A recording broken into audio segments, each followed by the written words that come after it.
This Sunday, the Church commemorates Saint Mary of Egypt.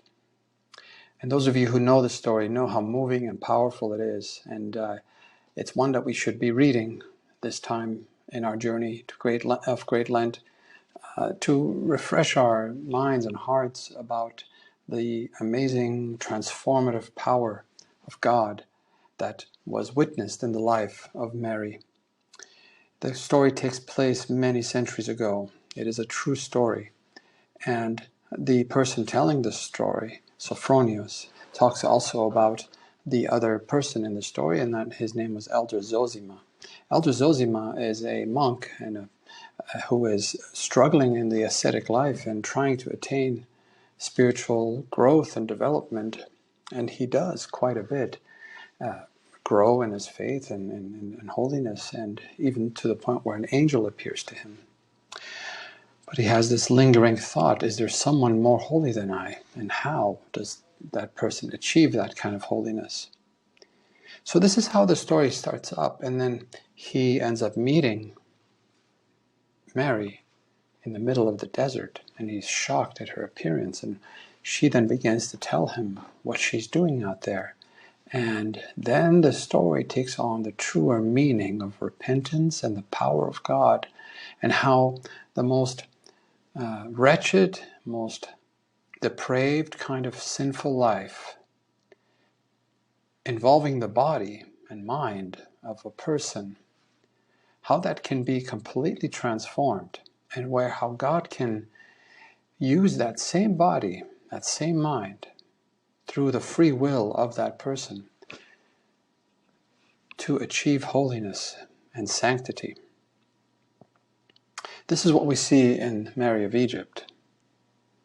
And there's a key phrase at the beginning of the story. Elder Zosima says that he knew the struggle between the will of the flesh and following the will of God. This contradiction and this tension and conflict that is constantly happening in our daily lives and experienced in different ways depending on who you are and whatever struggles you might be having.